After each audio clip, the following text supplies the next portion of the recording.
Good morning, family. Welcome back to On the Shoulders of Giants. I am Joseph Ward, and I'm profiling more people from our Tallahassee community. This man is telling his life story through books and through African dance, and I want to make sure I give him a platform to highlight what he's doing and how he's telling his story, and the reason behind him telling his story, and what he would like all of you to get out of his journey to becoming the man that he is today. So before we get deep into it, make sure you hit that like button, comment, subscribe, share. Make sure that notification bell is on, because you know how YouTube be tripping. And I want to thank everybody who has been continuously supporting this channel. All the commenters, all the views, all the shares, all the likes, all the hypes. Make sure you hit that hype button too, because that allows other people to see it. So thank you, thank you, thank you to everybody who's been supporting On the Shoulders of Giants. You know, we're going to continue to do what we do. And if you like my own location interviews like this, let me know in the comments, and we're going to do more stuff like this, because I want to make sure that I utilize all of my tools and my faculty. So let's do this, and let's make sure that we support each other. So here I got my man's Mr. Juanito Wilburn, who is an author and an African dancer, and why he uses writing and African dance to help him deal with his trauma, deal with his past, and be able to overcome some of the obstacles that he had in his life. So first and foremost, Juanito, how you doing this morning, man? I'm doing great, great. Grand Rising. I'm doing great. Giving thanks and praise to the ancestors. Grand Rising. Nah, man, I'm happy to have you here. I'm happy to be here. We're in this beautiful garden. So after this interview, we're gonna give you a little view of this garden that we in, this community garden that we decided to meet, because this is one of the places where we do a lot of our community work. Especially shout out to Dr. Huberta Jackson Loman and Baba Bill for the community healing days that we do.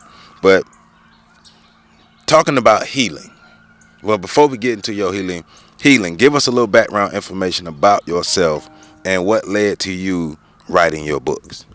Well, greetings, people. Peace to the family. Peace and greetings to the family. Well, I grew up. I was adopted. I grew up. I was adopted. Didn't have my paternal parents, and I had to learn everything on my own. I went through a lot of hurt, and what led me to writing. But I stayed on the journey. I stayed on the path. I didn't let nobody break my spirit. But I knew that the ancestors were watching over me as a child. The things that I went through. You know, being told that you're mentally retarded. And you know, it made me. I heard that as a child, it made me feel like I wasn't worthy of love. But I just started finding myself until I got older and become conscious. But I hadn't taken the shackle off my mind to see the true power. And when I learned to love myself through reading, we had a bookstore in Rochester, New York, African bookstore, reading and learning my history of who we are as a people. But I really hadn't taken the shackle off my mind to evolve. And when I left Rochester, I lived in Rochester until 2009. I left and moved to Pittsburgh with my friend, but I wasn't healed. My wounds were still open. And I didn't realize I wasn't healed until I moved to Tallahassee from Pittsburgh. And I had people talking to me, saying things that was never told to me about asking for forgiveness and healing the wounds. And I found healing through African dance and Ifa. And I began I went for a reading with Ifa, and the priest told me to write it through my eyes. And when I started writing, it took me back to when I was a childhood. Because I remember Bobby Hemmings said, "Go back in your childhood and retrieve your power." And when I started writing, that's when I started seeing the power. Then when I took that shackle off, I began to see the true peace, and from within.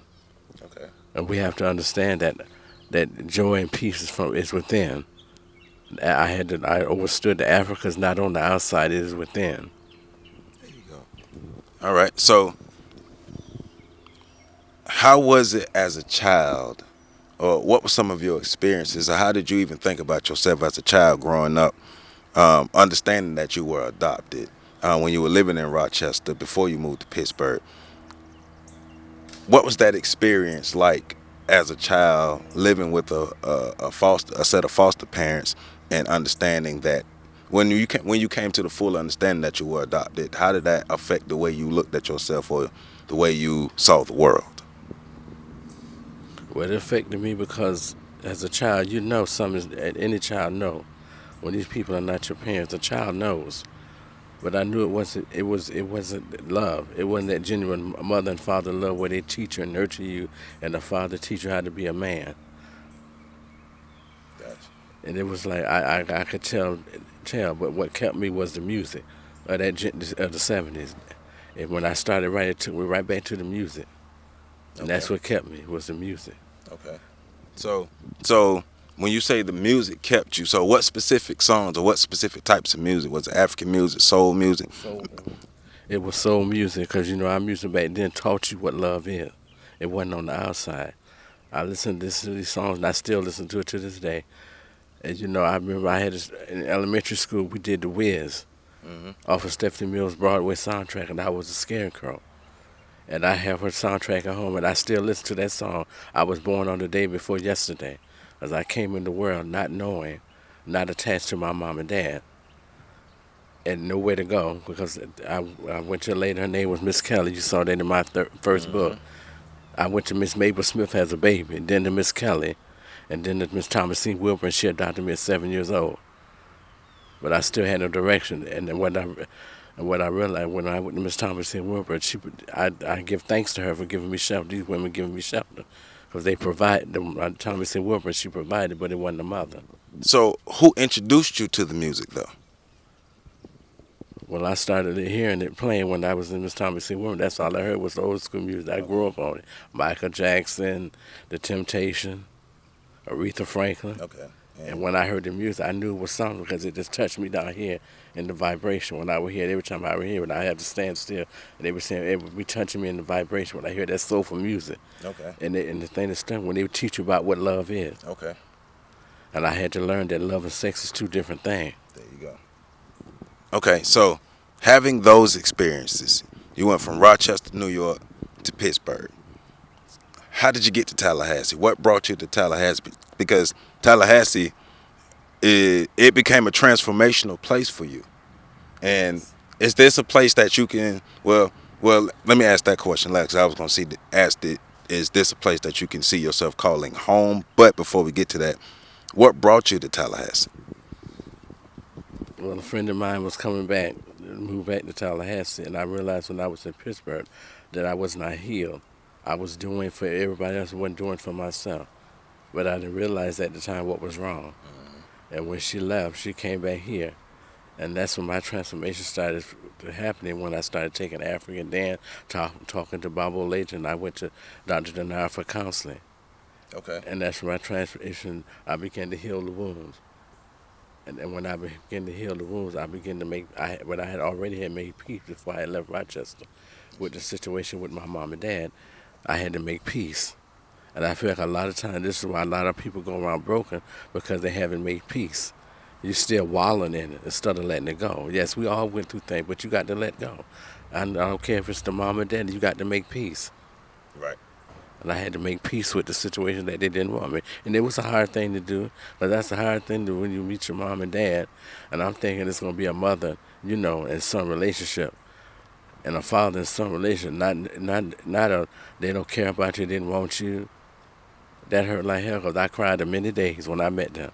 Right. I cried many days. And that's when I really was starting to feel like giving up, and it made me feel like I wasn't worthy of love. And what made me feel like it when his sister told what she had done, what they had done, it made me really feel like I wasn't worthy of love. I didn't deserve this. I deserved to have a mother and father. Okay. So, the music, writing, dance, therapy, starting to heal the wounds, moving to Tallahassee, being able to get into this country air with all these trees, breathe this air, but also getting connected with great people that helped you transform your life. You mentioned the African Caribbean Dance Theater that we had in Tallahassee. You became connected with them. You got a spiritual reading, and that led you to writing and plus meeting. Shout out to Dr. Denard too. Dr. Denard has helped at least 3-4 generations of people get on track and get their stuff together. He's even helped me. So shout out to Dr. Denard. But meeting him, getting therapy from him, but also being introduced to good people in Tallahassee. Take us through your transformation. What did that transformation actually look like in action for you? It changed the way that I think. And when I was writing, I would just sit there and it changed the way that I think. And the wounds, like I said, the wounds started to heal. And I started to see who I really was. And when I look in the mirror every morning, I remember Dr. Huberta told us, always said, I always say that when I get up in the morning, after I do what I got to do, I look in that mirror, I love myself. I see the beauty in myself. I am powerful. And I'm going to stand strong like the resilience and perseverance of my ancestors. Because I feel like when I look at my life now, if I'd have stayed in Rochester, I probably wouldn't have been dead because everybody was taking from my cup. I wouldn't be able to fill my cup back up the way I want it. Hmm. And it taught me, and it showed me today, 58 years old, the strength that I have, the power that we have. And I feel like a lot of people, they stay where they're at because they feel they go for their purpose, they're going to have to leave their family. But sometimes you got to have the courage. It's like when Dorothy was on the yellow brick road. You got to have that courage to go. Right. Because I had nobody tell me which way to go. I had to learn it. Right. What I saw with my own eyes, what wasn't right. I knew what I saw when I stepped out the door as I started becoming a man, that what I saw in my face was not right. You wasn't going to tell me this was all to it. And all we supposed to do is sit there and suffer and people doing drugs. No, it's more to life than that. Right. And say that mantra one more time. What you say in the morning in the mirror. When I look in that mirror, I say, I love myself. I see the beauty in myself. I am powerful. All right. And so, and I'm loving this too. So all the transformation, really in action, like when it start to manifest itself, how you look at yourself, the way you walk, the way you talk, the way you express yourself, instead of you up right now Just like that, yes. and you look at people in the eyes, but it also I didn't used to do that. right. And I think that's but you know what, especially for men though, and I've been saying this for a long time, and I'm dedicated, especially all the young men I'm working with. We got to start teaching men, especially black men, Yes. self-esteem, Yes. how to love ourselves. Like love, like self-love and manhood can go hand in hand, right? Like I could be a man's man and still have self-love, and you can still get these tears if I'm gonna cry, and then you ain't gonna do nothing about it, right? But it's like I should still know why I love myself. I should still see myself in a good light. I should still think about myself in a good light. I'm not a tool. I'm a whole human being, right?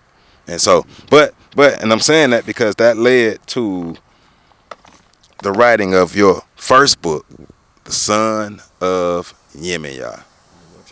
Yeah. So tell us about this first book, what the book is about, and why did you write it? The first book is about it's inspiration and poems, and about the greatest love of all, believing in yourself, believing that power. Like Lena Horne said, believe in that power, that magic, because no one can change the path that you must go. If you believe in it, can't nobody do it. And I see that couldn't nobody change my path. And I know now why I was called crazy, because nobody break my spirit and change the path, no matter what. You weren't gonna break my spirit. Right. Okay. And this is a collection of your writings. Yes. Okay. And so, what is from this book? What is one of the writings that kind of stand out to you that are kind of one of your favorites for this book? From this book. Mm-hmm. Because let me see, we got.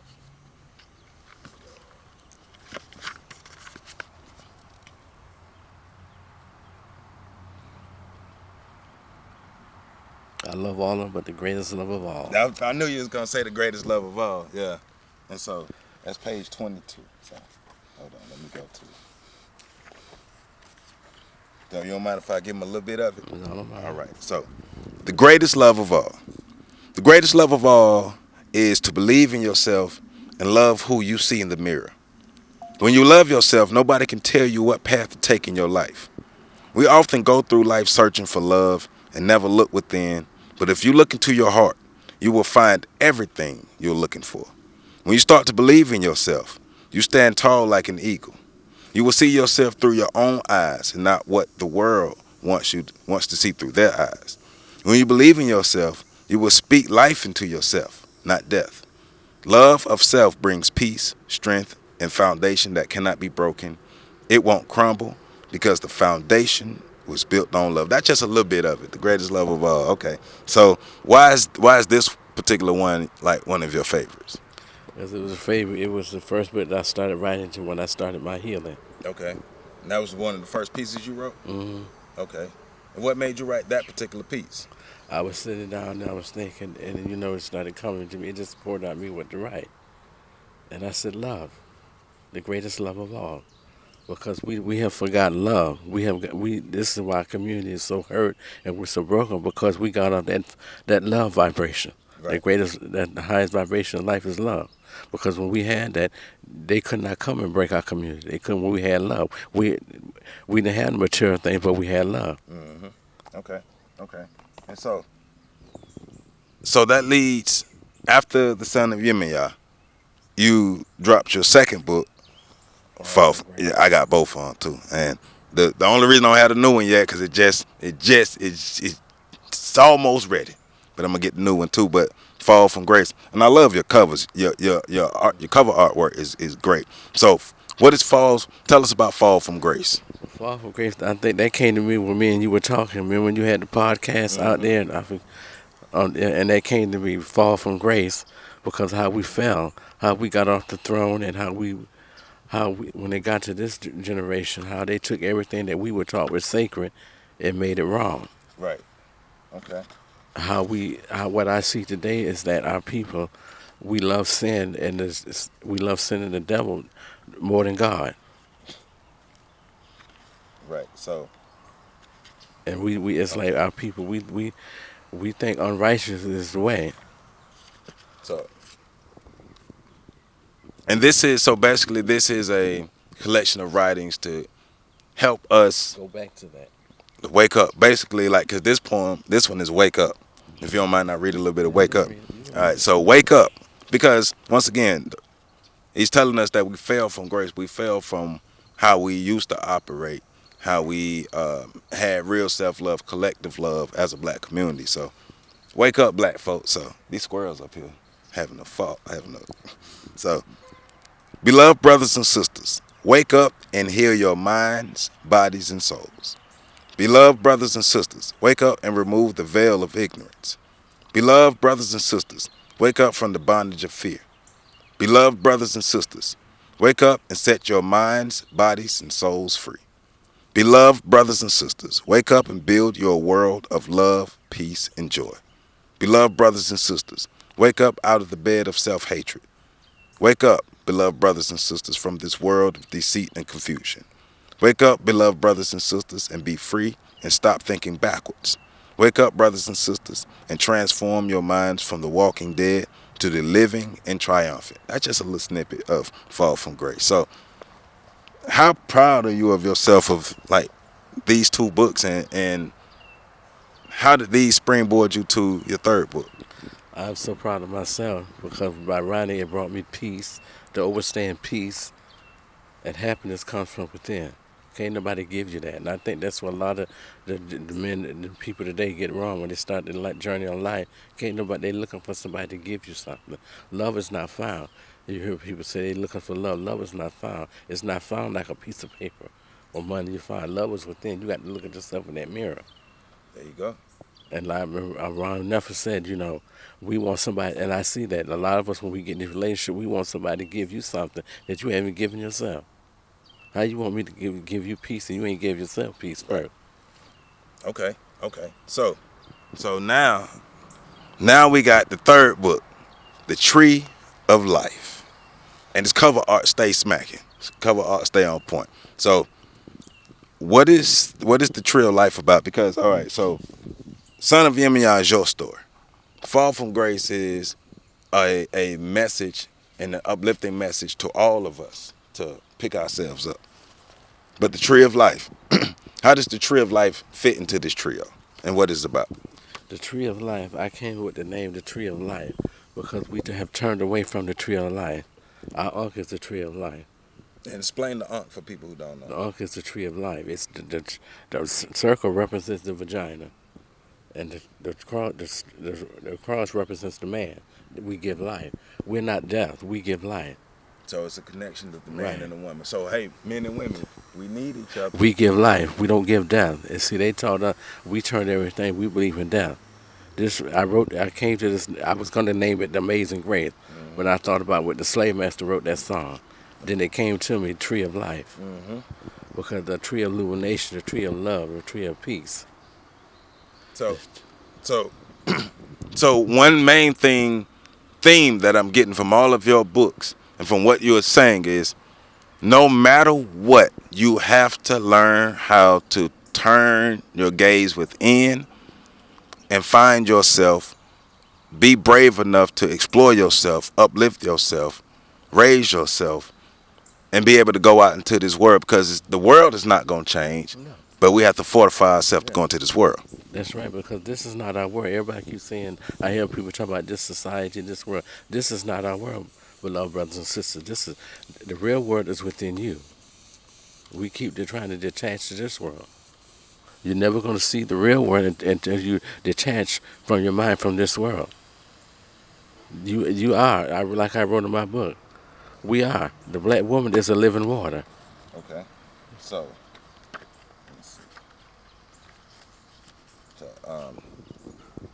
So, ooh, you got one called What's Going On? That's page 24. Let me give him, if you don't mind, give him a little bit of what's going on. You know, I gotta give it a little snippet so folks can make sure they go out and buy it. And the first two books, where are they available right now? They're on BarnesandNobles.com. You can get the two there. And this was on Barnes and Noble. Okay. I'm going to be having a book signing at Halisi. When? We putting that together now, and I will share with you after that. Oh man, well you let me know, because I got to be the media people on point. All right, so this is Tree of Life by Juanito Wilburn. What's going on? Give you a snippet. Well, actually, I can give you this whole thing. It's not that long. Beloved brothers and sisters, I ask what's going on, because everybody is saying stop the violence, and our people are committing suicide. Nobody is saying love or peace. We cry about police brutality and kill each other, but won't come together and won't stop the violence. Beloved brothers and sisters, you must understand that if we want our house to become home again, our families to be whole, and our communities to heal, we must stop calling to things that are not. If we want the violence to stop in our communities, stop teaching self-hatred and return to our divine selves. Start honoring each other.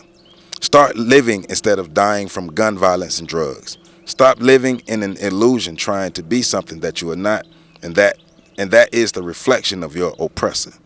Beloved brothers and sisters, you must understand that if you want the other races to respect you, you must love and respect each other. How can we say Black Lives Matter if our lives don't matter to each other? Beloved brothers and sisters, if we want peace for ourselves and each other, we must flow like honey and rock. You must believe in God of self and know that you are a masterpiece. Beloved brothers and sisters, if you look within yourselves, you will see that you have the whole world in the palm of your hand, and the world does not have you. That's what I'm talking about. Barnes and Nobles, make sure you go get your copies. The Son of Yemoja, The Fall from Grace, and The Tree of Life, all by my brother Juanito Wilburn. So make sure you get your copies. So where can people find you on social media? Where can people get in contact with you? What's your email? All those things. Somebody see this and they say, hey, I want to have this brother. I want to contact this brother about these books. I want to invite this brother to come speak, tell his story. How do people get in contact with you? I'm on Facebook, Juanito George. I'm on TikTok, Juanito Wilburn. I'm on Instagram, Juanito Wilburn. And I'm on Instagram Threads. And also, I want to say that we must teach each other. We have to teach. We have to teach each other, because we are the only ones that can set each other free. And when we do that, we'll stop searching for a lily in the valley, because we are the lily in the valley that shine bright as the morning sun. We have forgotten that we have given this world life. We are the rhythm and soul of the universe. There you go. And it brings me great joy. When I moved here, I began to hear my transformation. Because, like you said, I would just walk down like this. It was like I was made to feel like you said, I wasn't worthy of love, and I felt like I was being persecuted for something they did. I was being persecuted. All right. But when I moved here, I got around people like you, and I wouldn't change my journey for nothing. But what we fail to realize when we come in this world, we all gonna go through something. But it's to show you the uniqueness in you and the power. I didn't realize the power that I have that's within me. Mm-hmm. And I said, now look what the love will bring. There you go. It's like the staple singer said, a whole lot of love. But when you love yourself, look what the love will bring. Yes, sir. At least he wants to rent a space to me. Good. So, loving yourself will attract loving people. That's right. And we got to relearn self-love. I know Dr. Joy DeGroot talks about we have vacant individual esteem and vacant collective esteem. And we have to rebuild our love for self and our collective love for each other. And that's what your books are doing. Your books are being bridges to us loving ourselves again. So once again, all the links to all the social media is definitely in the description. Make sure I'm gonna put the link to get the books is in the description. So make sure you check that out. Support my brother. Support On the Shoulders of Giants. Support everybody that I bring on this channel. Make sure y'all go back and support Dr. Bruce Strobel. Get your copy of his book. That's in the description of the interview that I did with him. Support my brother Q Butter with the Zyx Institute. Support Miss Kristen with the Footprints Academy. And make sure that we are supporting each other. Like my good friend Nicole Everett says, if you want to keep it, support it. So with that being said, it's my man Juanito Wilburn. We out.